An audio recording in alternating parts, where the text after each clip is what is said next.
Everyone welcome back to my channel. আজকে আমরা ওবিজির একটা খুব ইম্পর্ট্যান্ট টপিক যেটা কিনা একটোপিক প্রেগনেন্সি সেইটা নিয়ে আমরা ডিসকাস শুরু করব। তো একটোপিক নামটা দেখে বোঝা যাচ্ছে একটো অর্থাৎ বাইরে, মানে যেখানে আমার ফার্টিলাইজেশন হওয়ার পর ইমপ্লান্টেড হয়ে গ্রো করার কথা সেই প্রপার জায়গাতে না হয়ে তার বাইরে অন্য কোনো একটা জায়গাতে কিন্তু ইমপ্লান্টেশন হওয়ার পর গ্রো হচ্ছে। তাহলে আমরা এবার এর প্রপার ডেফিনিশনটা দেখে নেব। তাহলে হচ্ছে একটোপিক প্রেগনেন্সি আমরা কাকে বলছি? It is one in which the fertilized ovum it is implanted and develops outside the normal endometrial cavity। তাহলে আমাদের নর্মাল যে এন্ডোমেট্রিয়াল ক্যাভিটি রয়েছে সেই ক্যাভিটির বাইরে যে কোনো জায়গাতে কিন্তু একটোপিক প্রেগনেন্সির ইমপ্লান্টেশন হচ্ছে। আচ্ছা, এবং তারপরে সেখানে কিন্তু ডেভেলপ করছে, এটাকে আমরা বলছি একটোপিক। এবার একটু মানে আগেই বলেছি যে যেখানে হওয়ার কথা ইমপ্লান্টেশন অ্যান্ড ডেভেলপমেন্ট সেখানে বাদে অন্য কোনো জায়গাতে হচ্ছে। তাহলে সেই জায়গাগুলো কি কি হতে পারে সেটা আগে দেখে নেবে এবং কোনটা মোস্ট কমন, কী কী তার রিস্ক ফ্যাক্টর সমস্ত কিছু আমরা একবার দেখব। ফার্স্ট চলে আসছি তাহলে সাইট অফ ইমপ্লান্টেশন কী কী হচ্ছে। Site of implantation actually different হতে পারে। এই যে এই ইমেজটাতে আমরা দেখতে পাচ্ছি যে ইসথমিক হতে পারে, অ্যাম্পুলারি হতে পারে, ফিমব্রিয়াল হতে পারে। তো সেইগুলো আমরা দেখে নেব। জেনারেলি সাইটস অফ ইমপ্লান্টেশনকে আমরা দুটো ভাগে ভাগ করি, একটা হচ্ছে এক্সট্রা ইউটেরাইন এবং একটা হচ্ছে ইন্ট্রা ইউটেরাইন। এইবার ইউটেরাইন মানে কি কি হতে পারে? তাহলে ইউটেরাসের মধ্যে দেখা যেতে পারে সার্ভাইকাল এরিয়াতে ইমপ্লান্টেশন হচ্ছে, যেটা কিনা একদমই ঠিক নয়। অ্যাঙ্গিউলার করে হচ্ছে, কর্নুয়াল এরিয়াতে হচ্ছে এবং সিজারিয়ান স্কারের জায়গাতেও হচ্ছে, এটা হতে পারে। এগুলো প্রত্যেকটাই কিন্তু ইউটেরাইন ইমপ্লান্টেশন, কিন্তু এটাও কিন্তু অ্যাবনর্মাল। এবার চলে আসছে এক্সট্রা ইউটেরাইন। এক্সট্রা ইউটেরাইন যদি ইমপ্লান্টেশন হয় তাহলে জেনারেলি সবথেকে কমন যেটা দেখা যায় সেটা কিন্তু হচ্ছে টিউবাল, সেটা। তো এই টিউবালটা কীরকম হয়ে থাকে? এই যে টিউবাল প্রেগনেন্সি আমরা জানি এটা সবথেকে কমন, 97% কিন্তু টিউবাল প্রেগনেন্সি। ওভারিয়ান প্রেগনেন্সি রয়েছে 0.5% এবং অ্যাবডোমিনালও রয়েছে 1%। টিউবাল প্রেগনেন্সি সবথেকে কমন, তার মধ্যে আবার ডিফারেন্ট টাইপস আছে, কারণ আমরা জানি যে একটা ফ্যালোপিয়ান টিউবের ডিফারেন্ট পার্ট রয়েছে, তো সেই পার্টগুলোর প্রত্যেকটাতেই কিন্তু ইমপ্লান্টেশন হতে পারে। সবথেকে কমন হচ্ছে অ্যাম্পুলাতে, অর্থাৎ যেখানে ফার্টিলাইজেশন হয়েছিল সেইখানেই থেকে গেছে। ইস্থমাসে হতে পারে, ইনফান্ডিবুলামে হতে পারে এবং ইন্টারস্টিশিয়ালিও হতে পারে। তাহলে এইখান থেকে আমাদের মনে রাখতে হবে যে সবথেকে কমন একটোপিক প্রেগনেন্সি কোনটা, সেটা টিউবাল প্রেগনেন্সি, এবং টিউবাল প্রেগনেন্সির মধ্যে অ্যাম্পুলাতে হচ্ছে সবথেকে কমন। এবার আমরা চলে আসছি অ্যাবডোমিনালে। অ্যাবডোমিনালটাকে কিন্তু জেনারেলি আমরা দুটো ভাগে ভাগ করি, একটা প্রাইমারি একটা সেকেন্ডারি। তো সেকেন্ডারির মধ্যে একটা হতে পারে ইন্ট্রাপেরিটোনিয়াল, একটা হতে পারে এক্সট্রা পেরিটোনিয়াল, যেটা কিন্তু ব্রড লিগামেন্টের কাছে। তবে এগুলো সত্যি প্রত্যেক কটা খুব রেয়ার কেস। টিউবাল প্রেগনেন্সি হচ্ছে মোস্ট কমন। এবার আমরা একটা ইমেজ দেখেছিলাম, সেই ইমেজ থেকে আমরা দেখে নিচ্ছিলাম এই যে ইস্থমাসে হয়েছে, এখানে ইমপ্লান্টেশন, এখানে ফিমব্রিতে রয়েছে, এখানে ওভারিতে হয়েছে, এখানে ইন্ট্রামিউট্রাল হয়েছে, এখানে ইন্টারস্টিশিয়াল রয়েছে, এখানে সার্ভাইকালে হয়েছে, এই যে এইখানটাতে সিজারিয়ান স্কারের ওপরেও প্লান্টেশন হয়েছে। এগুলো প্রত্যেকটা কিন্তু একটোপিক প্রেগনেন্সি ডিফারেন্ট সাইট। এবার আমরা চলে আসছি রিস্ক ফ্যাক্টর, কোন কোন সিচুয়েশানে একটোপিক প্রেগনেন্সি রিস্কটা বেশি। সবার আগে আমাদের যেটা মনে রাখতেই হবে সেটা হচ্ছে পিআইডি বা pelvic inflammatory disease. Pelvic inflammatory ডিজিজে জেনারেলি কেন হয়, মানে জেনারেলি 6 to 10 ফোল্ড একটা চান্সেস বেশি থাকে যদি কিনা পিআইডির হিস্ট্রি থাকে। কেন সেটা? তার মেন রিজন হচ্ছে ইনফ্লামেশনের সময় বা ইনফেকশনের সময় এখানে কিন্তু সিলিয়া যেগুলো থাকে নর্মালি, সেই সিলিয়াগুলোর কিছুটা ডেস্ট্রয় হয়েছে, এবং এখানে যে মাস্কিউলার পেরিস্টালসিস হয় যার কারণে যেখানে ফার্টিলাইজেশন হবে মানে অ্যাম্পুলাতে, সেখান থেকে তো মাস্কিউলার পেরিস্টালসিস দিয়েই হচ্ছে ওভামটা চলে যাবে এবং গিয়ে আলটিমেটলি ইউটেরাসে ইমপ্লান্টেড হবে। তো সেই মাস্কিউলার পেরিস্টালসিস অ্যান্ড সিলিয়ারি মুভমেন্টটা দুটোই কিন্তু এই ইনফেকশনের জন্য নষ্ট হয়ে যায়। তো সেই জন্য এই ক্ষেত্রে চান্সেসটা অনেক বেশি, এবং যদি এই ইনফেকশন ক্ল্যামাইডিয়ার ট্র্যাকোমাটিস দিয়ে হয়ে থাকে তাহলে সেই ক্ষেত্রে চান্সটা আরও অনেক বেড়ে যায়। এছাড়া টিউবাল লাইগেশনের যদি হিস্ট্রি থাকে সেটা। কন্ট্রাসেপশন ফেলিওর ভীষণ কমন, অনেক সময় হয়। প্রিভিয়াস একটোপিক প্রেগনেন্সির হিস্ট্রি থাকলে হতে পারে। টিউবাল রিকনস্ট্রাকটিভ সার্জারি যদি হয়, টিউবাল রিকনস্ট্রাকটিভ সার্জারিতে কিন্তু অনেকটাই হচ্ছে পিআইডির মতন, মানে এই ক্ষেত্রে টিউবাল মোটিলিটিটা কমে যাবে বা কোনো কিঙ্কিং দেখা যাবে। তো সেই ক্ষেত্রে টিউবাল রিকনস্ট্রাকটিভ সার্জারিতে কিন্তু একটোপিক প্রেগনেন্সি দেখা যেতে পারে। কোনো রকম ইনফার্টিলিটি ট্রিটমেন্ট যদি থাকে বা হিস্ট্রি অফ ইনফার্টিলিটি থাকে সেই ক্ষেত্রে হবে। অ্যাসিস্টেড রিপ্রোডাক্টিভ টেকনোলজি ইউজ করা হলে হতে পারে। আইইউসিডি ইউজ কিন্তু খুব কমন একটা জিনিস, যে কারণে টিউবাল প্রেগনেন্সি হয় এবার বা একটোপিক প্রেগনেন্সি হয়। এই আইইউসিডির মধ্যে আবার আমরা জানি ডিফারেন্ট টাইপস অফ আইইউসিডি রয়েছে, তাদের ডিফারেন্ট এক্সাম্পল রয়েছে। প্রোজেস্টার্ট যে টাইপ অফ আইইউসিডিটা রয়েছে, সেই প্রোজেস্টার্ট দিয়ে কিন্তু এই একটোপিক প্রেগনেন্সি হওয়ার চান্সটা সব থেকে বেশি, এবং লিভোনার্জেস্ট্রল বা কপারটি 380A যেটা রয়েছে সেইটার জন্য কিন্তু একটোপিক প্রেগনেন্সি হওয়ার চান্সটা সব থেকে কম। এটা মনে রাখতে হবে, অ্যাটলিস্ট কার জন্য বেশি সেটা মনে রাখতে হবে। প্রিভিয়াসলি যদি ইনডিউসড অ্যাবর্শন থাকে, D&C যদি করা হয়, তাহলে অনেক ক্ষেত্রে ইউটেরাইন এন্ডোমেট্রিয়ামটা কোনো রকমভাবে ইনজুরি হলো বা ইউটেরাইন কোনো রকম ইনজুরি হলো, তার কারণে কিন্তু অনেক সময় একটোপিক প্রেগনেন্সি দেখা যায়। এছাড়া টিউবাল এন্ডোমেট্রিওসিসও কিন্তু একটা রিজন। তো এগুলো হচ্ছে আমাদের কী কী রিস্ক ফ্যাক্টর আছে সেগুলো। এবার আমরা দেখে নেব যে একটোপিক প্রেগনেন্সির কী কী সিচুয়েশান হতে পারে। একটা একটোপিক প্রেগনেন্সি কিন্তু জেনারেলি কোনো পার্টিকুলার একটা সিচুয়েশান বা একটা সিমটম দেখায় না, এর কিন্তু তিনটে অবস্থা দেখা যায়। ফার্স্ট কন্ডিশন হচ্ছে অ্যাকিউট কেস, সেকেন্ড হচ্ছে আনরাপচার্ড, এবং লাস্ট হচ্ছে সাব অ্যাকিউট। এই সাব অ্যাকিউটকে আমরা কিন্তু ক্রনিকও বলে থাকি অনেক সময়। তো তাহলে তিনটে কেস হচ্ছে অ্যাকিউট, আনরাপচার্ড অ্যান্ড সাব অ্যাকিউট। এবার আমরা চলে আসি কী কী বেসিক সিমটম রয়েছে একটোপিক প্রেগনেন্সির। যদিও এই যে তিনটে আমরা কন্ডিশন পড়লাম, এই তিনটে কন্ডিশনের কিন্তু সিমটমগুলো সবগুলোর একরকম নয়, প্রত্যেকটা টাইপের কিন্তু আলাদা আলাদা সিমটম ক্লিনিক্যাল ম্যানিফেস্টেশন রয়েছে। কিন্তু আমরা ওভারঅল একটা দেখে নিই যে জেনারেলি কী কী থাকতে পারে। তার মধ্যে ফার্স্ট হচ্ছে ব্রেস্ট টেন্ডারনেস, যেহেতু এটা প্রত্যেক কটা প্রেগনেন্সিতেই দেখা যায় জেনারেলি। তার সঙ্গে fatigue, amenorrhoea, mood swing, nausea, vomiting, vaginal bleeding, যেটা কি না জেনারেলি স্ক্যান্টি বা একটা স্পটিংয়ের মতন দেখতে পাওয়া যায়, কন্টিনিউয়াসও হতে পারে, সেটা দেখা যেতে পারে। অ্যাবডোমিনাল পেন থাকবে, এটা কিন্তু রেফার্ড পেনও অনেক সময় শোল্ডার টিপে বা নেকে দেখা যায়। তার সঙ্গে বিপিটা কম থাকবে, হাইপোটেনশন দেখা যায়, অনেক সময় হচ্ছে সিনকোপ অ্যাটাক দেখতে পাওয়া যায়। তার সঙ্গে ডিজিনেস বা ফেন্টিং, এগুলোও কিন্তু থাকে কমনলি একটোপিক প্রেগনেন্সিতে। যদিও ওভারঅলের থেকে প্রত্যেকটা টাইপ ওয়াইজ সিমটমগুলো জেনে নেওয়া কিন্তু বেশি ইম্পর্টেন্ট। তো এখন আমরা সেই টাইপ ওয়াইজ কী কী ক্লিনিক্যাল ম্যানিফেস্টেশন রয়েছে সেগুলো আমরা দেখে নেব। ফার্স্ট হচ্ছে অ্যাকিউট একটোপিক প্রেগনেন্সি। এবার বাকি যতগুলো রয়েছে মানে সাব অ্যাকিউট এবং ক্রনিক, তার থেকে কিন্তু অ্যাকিউট একটোপিক প্রেগনেন্সি হওয়ার চান্সেসটা একটু কমন, মানে এটা লেস কমন, এটা কিন্তু খুব একটা বেশি হয় না। তার সঙ্গে কী কী দেখা যায়, এর এজ গ্রুপটা জেনারেলি 20 to 30। এই ক্ষেত্রে ম্যাক্সিমাম কিন্তু টিউবাল রাপচার দেখতে পাওয়া যায়, এবং তার সঙ্গে ম্যাসিভ ইন্ট্রাপেরিটোনিয়াল হেমারেজ, যার জন্য এটা খুব এমার্জেন্সি এবং এটাকে খুব কেয়ারফুলি ট্রিট করতে হয়, না হলে কিন্তু লাইফ রিস্ক হয়ে যাবে। তাহলে এটার মেন তিনটে ক্রাইটেরিয়া, সেগুলো কি কি? এখানে টিউবাল রাপচার দেখা যাবে, এটা অ্যাকিউট অনসেট হতে পারে, এবং ম্যাসিভ ইন্ট্রাপেরিটোনিয়াল হেমারেজ হবে। এজ অফ অনসেটটা জেনারেলি ইন বিটুইন 20 to 30। আর এটা যদি লং টার্ম কারোর ইনফার্টিলিটি ট্রিটমেন্ট হয় বা নালিপেরাস ওমেনদের ক্ষেত্রে এটা খুব কমন দেখা যায়। এবার আমরা চলে আসছি কী কী অ্যাকিউট প্রেগনেন্সির, কী কী অ্যাকিউট একটোপিক প্রেগনেন্সি কী কী সিমটম আছে। এই তিনটে ভীষণ ইম্পর্টেন্ট টু রিমেম্বার। এটাকে ক্লিনিক্যাল ট্রায়াড বলা হয় বা ক্লাসিক্যাল ট্রায়াড বলি আমরা, ক্লাসিক্যাল ফিচার বলে থাকি একটোপিক প্রেগনেন্সির। সেই তিনটে আমাদের মনে রাখতে হবে। ফার্স্ট হচ্ছে 100%-এর ক্ষেত্রে কিন্তু অ্যাবডোমিনাল পেন দেখা যায়, তার সঙ্গে অ্যামেনোরিয়া রয়েছে এবং অ্যাবনর্মাল ভ্যাজাইনাল ব্লিডিং রয়েছে। এই তিনটে ভীষণ ইম্পর্টেন্ট, ভাইভাতে জিজ্ঞাসা করে, এমসিকিউতে জিজ্ঞাসা করে, কম্পিটিটিভ এক্সামেও জিজ্ঞাসা করে থাকে। তাহলে এই ক্লাসিক্যাল ট্রায়াডটা আমাদের মনে রাখতে হবে। 3A, amenorrhoea, abdominal pain and abnormal vaginal bleeding. তার মধ্যে প্রত্যেকের ক্ষেত্রে এই অ্যাবডোমিনাল পেন যেটা, সেটা খুব কমন। এটা কিন্তু একমাত্র অ্যাকিউট একটোপিক প্রেগনেন্সিরই ক্লিনিক্যাল ফিচার বা ক্লাসিক্যাল ট্রায়াড। এবার আমরা চলে আসি কী কী আদার ফিচার রয়েছে। তার মধ্যে ভমিটিং রয়েছে, সিনকোপ অ্যাটাক রয়েছে, প্যালার হয় কারণ যেহেতু এখানে ম্যাসিভ একটা হেমারেজের চান্সেস থাকে সেই জন্য, এবং এই ম্যাসিভ হেমারেজের জন্য কিন্তু শকটা প্রেসিপিটেড হয়। তাহলে শক হলে আমাদের কি কি হবে? ট্যাকিকার্ডিয়া হবে, পালস ফিবল দেখা যাবে, হাইপোটেনশন হবে, কোল্ড ক্লামি এক্সট্রিমিটিস হবে, যেগুলো প্রত্যেক কটা শকেরই ফিচার, সেগুলো এখানে দেখতে পাবো। এইবার এই ক্ষেত্রে আমাদের একটা জিনিস মনে রাখতে হবে, সেটা হচ্ছে ভ্যাজাইনাল এক্সামিনেশন কিন্তু এখানে করা হয় না। তার কারণ ভ্যাজাইনাল এক্সামিনেশন করলে পরে কিন্তু হেমারেজ আরও বেশি প্রেসিপিটেট করতে পারে। তাহলে এতগুলো ক্লিনিক্যাল ম্যানিফেস্টেশন আমরা কিন্তু অ্যাকিউট একটোপিক প্রেগনেন্সি থেকে পেলাম।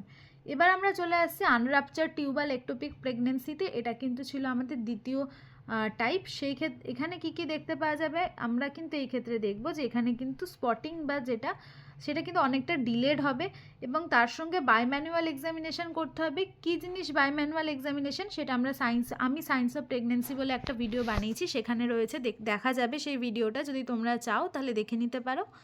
বায়োম্যানুয়াল এক্সামিনেশন করে আমরা কি পাবো, ইউটেরাসটা কিন্তু সফট হবে, এখানে পালসেটাইল থাকবে, স্মল অ্যান্ড ওয়েল সার্কামস্ক্রাইব থাকবে।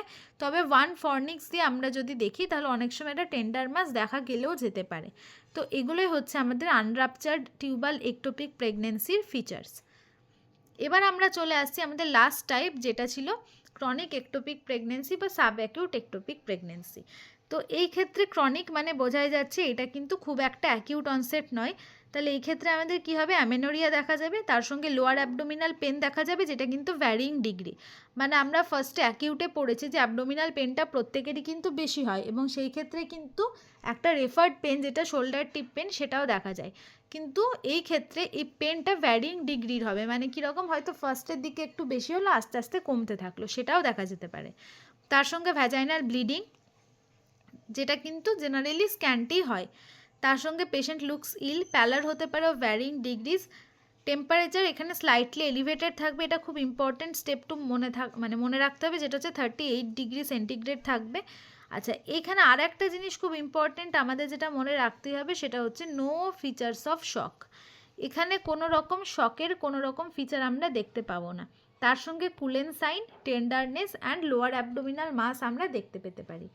তাহলে আমাদের ক্রনিকের ক্ষেত্রে কিন্তু একটা জিনিস খুব কমনলি আমাদেরকে মনে রাখতে হবে, সেটা হচ্ছে নো ফিচার্স অফ শক এখানে, এবং টেম্পারেচার যেটা সেটা স্লাইটলি এলিভেটেড থাকবে, 38 ডিগ্রি সেন্টিগ্রেড থাকবে, আর কুলেন সাইন থাকবে। কুলেন সাইন জিনিসটা হচ্ছে অ্যাকচুয়ালি যে আম্বেলিকাস আছে আমাদের, সেই আম্বেলিকাসের অ্যারাউন্ড একটা ডার্ক ব্লুইশ ডিসকালারেশন হয়, সেটাকে আমরা বলে থাকি কুলেন সাইন। তো কুলেন সাইন কিন্তু ক্রনিক একটোপিক প্রেগনেন্সির একটা ফিচার। তাহলে এতক্ষণ অবধি আমরা ক্লিনিক্যাল ম্যানিফেস্টেশনগুলো দেখে নিলাম। এবার তাহলে আমাদেরকে কিন্তু প্রপারলি ডায়াগনোজ করতে হবে যে এটা আদতেও ক্লিনিক্যালি সিমটমগুলো দেখে মনে হচ্ছে একটোপিক, বাট এটা অরিজিনালি একটোপিক কিনা সেটা আমরা কি করে দেখব, সেটা আমরা দেখব হচ্ছে এই প্রসিডিওরগুলো দিয়ে। তাহলে ফার্স্ট হচ্ছে বিটা এইচসিজি। বিটা এইচসিজি আমরা ইউরিন টেস্ট করলেই বোঝা যায়, তার সঙ্গে সিরাম বিটা এইচসিজি লেভেলও আমরা চেক করতে পারি। বিটা এইচসিজি নর্মালি যতটা হওয়ার কথা নর্মাল ইন্ট্রাইউটেরাইন প্রেগনেন্সির তার থেকে কিন্তু অনেকটাই কম থাকে একটোপিক প্রেগনেন্সিতে। তার সঙ্গে আমরা সোনোগ্রাফিতে কি দেখতে পাবো, ইন্ট্রাইউটেরাইন প্রেগনেন্সি যদি হয় তাহলে কিন্তু ইন্ট্রাইউটেরাইন স্যাক দেখা যাবে, কিন্তু এই ক্ষেত্রে সেটা থাকবে না, কিন্তু লাইক এমটি ইন্ট্রাইউটেরাইন ক্যাভিটি থাকবে, তার সঙ্গে কিন্তু ইউরিন টেস্ট বা বিটা এইচসিজি টেস্টটা পজিটিভ থাকবে। এই জিনিসটা আমরা দেখতে পাবো সোনোগ্রাফিতে। তো জেনারেলি কনফার্মেশনের জন্য আমাদের দুটোই একসঙ্গে করা হয়ে থাকে, কম্বিনেশন অফ বিটা এইচসিজি তার সঙ্গে টিভিএস, যেটা খুব কমন, এটা জিজ্ঞাসা করে এক্সামে। এই ক্ষেত্রে কিন্তু কি হবে, বিটা এইচসিজি দেখা যাবে এবং তার সঙ্গে এমটি ইউটেরাইন ক্যাভিটি দেখা যাবে। এই কোশ্চেনটা বিভিন্ন কম্পিটিটিভ এক্সামে এসছে, এরকম একটা সিচুয়েশান যেখানে কিনা টিভিএসে এমটি ইউটেরাইন ক্যাভিটি দেখা গেছে কিন্তু তার সঙ্গে বিটা এইচসিজি পজিটিভ, তাহলে এটা কোন সিচুয়েশান, এটা একটোপিক প্রেগনেন্সি। তার সঙ্গে আমরা সিরাম প্রোজেস্টেরন লেভেল চেক করতে পারি, সেখানে কিন্তু সিরাম প্রোজেস্টেরনটা যেটা নর্মালি মোটামুটি 25 mg পার লিটারের বেশি হয়, সেটা কিন্তু একটোপিকের ক্ষেত্রে 5 mg পার লিটারের থেকেও কম দেখা যায়। তাহলে এগুলো হচ্ছে আমাদের ডায়াগনস্টিক ক্রাইটেরিয়া। এবার আমাদেরকে কি করতে হবে, সেটা হচ্ছে আমাদের ম্যানেজ করতে হবে। তাহলে ডায়াগনোসিস অবধি যখন হলো, তাহলে এবার আমাদের ইমিডিয়েট কাজ হচ্ছে ম্যানেজমেন্ট করা, এবং এই ম্যানেজমেন্টটা কীভাবে হবে, ম্যানেজমেন্টটা কিন্তু হবে কোন টাইপ অফ একটোপিক প্রেগনেন্সি এখন রয়েছে, তার মানে হচ্ছে কোন কন্ডিশানে, সেটা অ্যাকিউট না সাব অ্যাকিউট না আনরাপচার্ড, সেই ওয়াইজ আমাদের ম্যানেজমেন্ট করতে হবে। তাহলে অ্যাকিউটটা আমরা বলেছিলাম যেহেতু ওখানে রাপচার্ড হয়, সেখানে যেহেতু হেমারেজ থাকে, তো সেই জন্য এটা কিন্তু খুব তাড়াতাড়ি ম্যানেজ করতে হবে, খুব ইমিডিয়েটলি এটাকে ট্রিট করা আমাদের দরকার। তাহলে ফার্স্ট আমরা কি করব, অ্যান্টিশক ট্রিটমেন্ট করব, কারণ যেহেতু এখানে শকের ফিচারগুলো চলে আসে, সেই জন্য হাইড্রেশন মেনটেন করতে হবে। হাইড্রেশনের জন্য আমরা আরএল দেব এবং তার সঙ্গে ব্লাড ট্রান্সফিউশন যদি প্রয়োজন হয়, কারণ যেহেতু ম্যাসিভ হেমারেজ রয়েছে এবং এই ক্ষেত্রে প্যালারা দেখতে পাওয়া যায়, তাহলে আমরা ব্লাড ট্রান্সফিউশন রেডি করব। যদি তখনই ব্লাড দরকার হয়, সিবিসি চেক করে হিমোগ্লোবিন চেক করে, তাহলে তখন ইনফিউজ করতে হবে। যদি তখন দরকার নাও বা হয়, তাহলে সেই ক্ষেত্রে আমাদের কিন্তু অ্যারেঞ্জ করে রাখতে হবে। তার সঙ্গে আমরা যেটা করব সেটা হচ্ছে ল্যাপারোটমি। এই ল্যাপারোটমি কখন করা হয়? ল্যাপারোটমি করবার জন্য তিনটে ক্রাইটেরিয়া আছে। যদি এই তিনটে ক্রাইটেরিয়া ফুলফিল হয় তাহলে আমরা ল্যাপারোটমির দিকে যাব। ফার্স্ট হচ্ছে পেশেন্ট যদি হিমোডাইনামিক্যালি আনস্টেবল হয় তাহলে, যদি ল্যাপ্রোস্কোপি এখানে কন্ট্রাইন্ডিকেটেড হয় তাহলে, এবং যদি রাপচার এভিডেন্স মানে রাপচার হয়ে গেছে অলরেডি, এরকম সিচুয়েশন হলে আমরা অবশ্যই কিন্তু ল্যাপারোটমি করব। এবং ল্যাপারোটমির ক্ষেত্রে একটা জিনিস আমাদের মনে রাখতেই হবে, সেটা হচ্ছে কি প্রিন্সিপাল রয়েছে। সেই প্রিন্সিপাল হচ্ছে quick in quick out principle. তাহলে মেনলি এখানে আমাদের অ্যান্টিশক ট্রিটমেন্ট করতে হয়, তার সঙ্গে কুইক ইন কুইক আউট প্রিন্সিপালটাকে ফলো করে আমাদের ল্যাপারোটমি করতে হবে। এটা হচ্ছে আমাদের অ্যাকিউট একটোপিক প্রেগনেন্সি, যেটা কিনা মোস্ট এমার্জেন্সি সিচুয়েশান, সেইটার ম্যানেজমেন্ট। এবার আমরা বাকি সিচুয়েশান বা ওভারঅল সিচুয়েশানের ওপর বেস করে তাদের ম্যানেজমেন্টগুলো দেখে নেব। সেটা কিন্তু একটা প্রোটোকল ফলো করে করতে হয়, বা ডিফারেন্ট কন্ডিশান, কোন কন্ডিশানে আমরা কি করব সেটা বুঝে আমাদেরকে করতে হবে। তাহলে ফার্স্ট আমরা চলে আসছি, এই যে আমাদের ক্লিনিক্যাল ফিচারগুলো আমরা দেখলাম, তো এই ধরনের ক্লিনিক্যাল ফিচার যদি থাকে তাহলে কিন্তু আমরা কি সন্দেহ করতে পারি? আমরা সন্দেহ করতে পারি যে এবার তাহলে ectopic pregnancy, there may be a chance of ectopic pregnancy. তাহলে আমরা দেখে নিলাম। এবার আমরা তাহলে কি করব? ফার্স্ট আমাদের যেটা করতে হবে সেটা হচ্ছে বিটা এইচসিজি টেস্ট করতে হবে। দেখা গেল যে ক্লিনিক্যাল ফিচার প্রেজেন্ট কিন্তু বিটা এইচসিজি নেগেটিভ।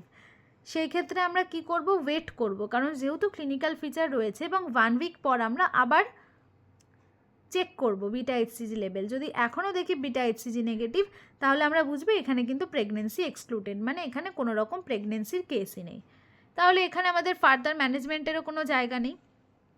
এবার আমরা চলে আসছি, যদি দেখা যায় যে ক্লিনিক্যাল ফিচারগুলো রয়েছে এবং তার সঙ্গে বিটা এইচসিজি পজিটিভ, তাহলে আমাদের কি করতে হবে? সঙ্গে সঙ্গে একটা টিভিএস করতে হবে, অর্থাৎ ভ্যাজাইনাল সোনোগ্রাফি করতে হবে। এবার এই টিভিএসের কিন্তু দুরকম সিচুয়েশান হতে পারে। টিভিএস করে আমরা যদি দেখি যে ইন্ট্রাইউটেরাইন স্যাক রয়েছে, তাহলে আমরা বুঝবো যে ইন্ট্রাইউটেরাইন স্যাক আছে মানে কিন্তু নর্মাল, তাহলে প্রেগনেন্সিটা কিন্তু ইউটেরাসের মধ্যেই হচ্ছে, সেখানে ইমপ্লান্টেশন হয়েছে এবং এটা নর্মালি যেরকম হওয়ার সেরকম হবে। তাহলে এখানেও আমাদের কিন্তু কোনো রকম এক্সট্রা ম্যানেজমেন্টের দরকার নেই।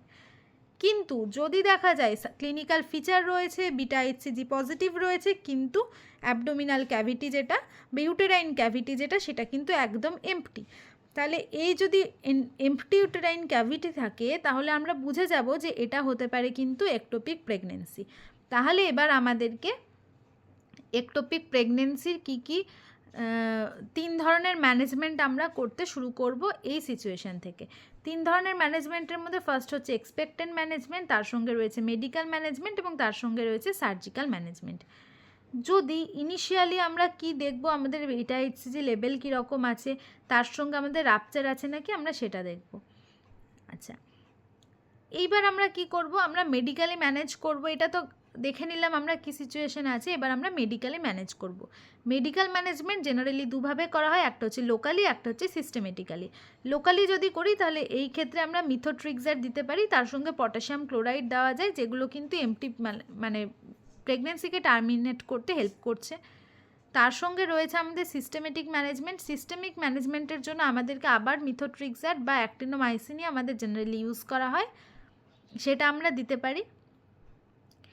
এইবার আরেকটা আমরা করতে পারি, সেটা হচ্ছে সার্জারি আমরা করে নিতে পারি। এই প্রত্যেকটাই যতগুলো বলছি এক্সপেক্টেন্ট, মেডিকেল এবং সার্জিক্যাল, এই প্রত্যেকটা কিন্তু আনরাপচার্ডের ক্ষেত্রে আমরা বলছি, এটা মনে রাখবে। এবার আমরা সার্জারির দিকে যাব। এখানে ইদার ল্যাপারোস্কোপি হবে বা ল্যাপারোটমি হবে। যদি আমরা চাই যে কনজারভেটিভ ম্যানেজমেন্ট করতে, তাহলে সেই ক্ষেত্রে আমরা শুধুমাত্র যে এরিয়াতে একটোপিক প্রেগনেন্সি রয়েছে সেই এরিয়াটাকে আমরা সার্জারি করে আউট করলাম এবং তারপর বাকি এরিয়াটা রয়ে গেল, এইভাবে আমরা কনজারভেটিভ করতে পারি সার্জারি। এছাড়া আমরা যেটা করতে পারি সেটা হচ্ছে এক্সটিরপ্যাটিভ করতে পারি। এক্সটিরপ্যাটিভের ক্ষেত্রে কিন্তু স্যালপিনজেক্টমি হবে, এই ক্ষেত্রে কিন্তু সেগমেন্টাল রিসেকশনও করা হয়। এত দূর অবধি আমরা আনরাপচার্ডের ক্ষেত্রে এইভাবে আমরা ম্যানেজ করব। এবার আমরা চলে আসছি, যদি রাপচার্ড হয় তাহলে সেই ক্ষেত্রে আমরা কি করতে পারি। তাহলে আমরা বুঝলাম যে আনরাপচারের ক্ষেত্রে কিন্তু আমরা কনজারভেটিভ সার্জারিও করতে পারি, কিন্তু রাপচার যদি হয়ে যায় তাহলে আমরা সেই ক্ষেত্রে কি করব? আমরা এবার ফার্স্ট থেকে দেখা শুরু করি যে স্ট্রং ক্লিনিক্যাল ফিচার ছিল, বিটা এইচসিজি পজিটিভ ছিল, তার সঙ্গে পেশেন্ট যদি শকে চলে গেছে তাহলে আমাদের বুঝতে হবে অলরেডি রাপচার হয়ে গেছে। সেই ক্ষেত্রে আমাদের রিসাসিটেশন করতে হবে এবং ল্যাপারোটমি করতে হবে, যেটা আমরা অলরেডি আগে ডিসকাস করেছি। তার সঙ্গে আমাদেরকে স্যালপিনজেক্টমি করতে হবে। এখানে কিন্তু কোনো রকম কনজারভেটিভ ম্যানেজমেন্টের জায়গা নেই। তাহলে এই হয়ে গেল আমাদের ডিফারেন্ট টাইপস এবং টাইপ ওয়াইজ ম্যানেজমেন্ট। তো আজকের মতো ভিডিওটা এই অবধিই থাকছে। ভিডিওটাকে ভালো লাগলে লাইক, শেয়ার, সাবস্ক্রাইব করে দেবে। ভিডিওটিকে দেখার জন্য অনেক অনেক ধন্যবাদ।